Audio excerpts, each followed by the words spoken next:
the new engine. The engines on the island of Sodor keep very busy. There are always lots of jobs to do. One morning, the Fat Controller came to Tidmouth's sheds. "A new engine has arrived on the island," he announced. "His name is Neville. You must all make him feel welcome. A happy engine is a useful engine."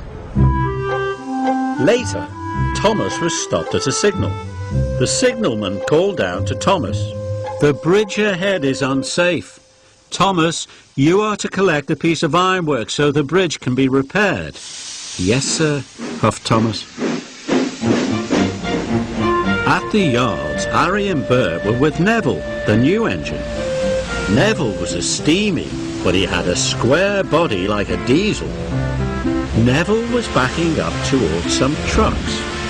"Nearly there," said Harry cheekily. "Nearly there," said Bert naughtily. Then there was trouble. "Watch where you're going, clumsy wheels," Harry and Bert laughed. Neville looked sad. "It's not our fault you're a silly steamy," oiled Bert, and they laughed even harder. Thomas arrived at the yards. He could see Harry and Bert laughing with Neville. That must be the new engine, he thought. He must be friends with the diesels.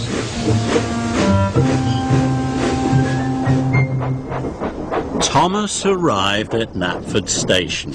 "Have you seen the new engine yet?" asked James. "Yes," said Thomas, "but we'd better be careful. I saw him at the yards with Harry and Bert. They were laughing together." James was shocked. A steamy friendly with diesels. As Thomas left, Edward pulled in. "Have you heard about the new engine?" snorted James, and he started to tell Edward all about Neville. Later, Edward was taking on water. He was talking to Percy. "That new steamy Neville is best friends with the diesels," Edward puffed. "He doesn't want to be with steamies at all." "How do you know?" peeped Percy. "James told me and Thomas told him," whistled Edward. Then later, Percy met Emily at a red signal. "Don't go near Neville, the new engine," he told her. "The diesels have told them to biff into steamies. Edward told me, James told Edward, and they all heard it from Thomas." When Thomas arrived at Abbey Station, the Fat Controller was there. "Thomas, you must warn all engines not to cross the bridge until it is repaired," he boomed. Thomas felt proud. It was a very useful job. Just then, he heard a whistle. Someone was coming. Thomas had to warn them. It was Neville, pulling Annie and Clarabelle. Thomas was shocked. Annie and Clarabelle were his carriages. "Hello," puffed Neville cheerfully. "I'm not talking to you," Thomas huffed crossly.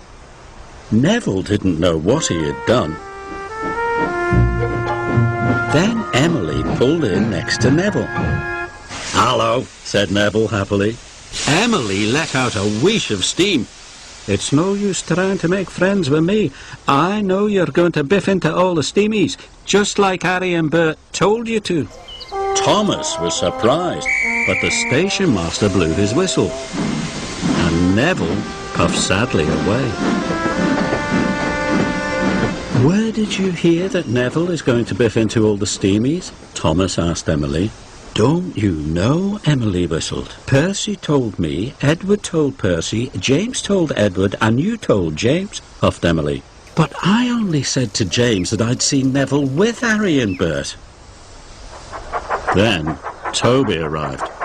"Have you heard about Neville, the new engine?" he puffed. "Henry saw Harry and Bert be horrible to him at the yards." Emily was shocked. Thomas couldn't believe it. Neville wasn't friends with the Diesels after all. Where was Neville going? Emily tooted. Cinders and ashes, cried Thomas. Neville's heading for the broken bridge. I must stop him. Neville was speeding through the countryside as fast as he could. Suddenly, Neville saw a barrier on the track. He slammed on his brakes, but it was too late. Neville was in terrible trouble. He was on the broken end of the bridge. Thomas knew it was all his fault. Suddenly he had an idea. Thomas steamed slowly and carefully onto the bridge. He gently bumped Clarabelle and was coupled up. Thomas was very scared. Slowly and steadily he began to pull Neville back from the edge. The bridge made a creaking noise. Thomas knew he must hurry. He pulled as hard as he could, and with one big puff, he pulled Neville's wheels off the bridge. Thomas had done it. He had saved Neville and Annie and Clarabelle. Thank you, whistled Neville. I should have warned you, puffed Thomas, but I was too busy believing silly stories. I thought you didn't like steamies, but now I know I was wrong. Thomas gave Neville a long, friendly toot. Neville was very happy. At last he knew he had a good friend in Thomas.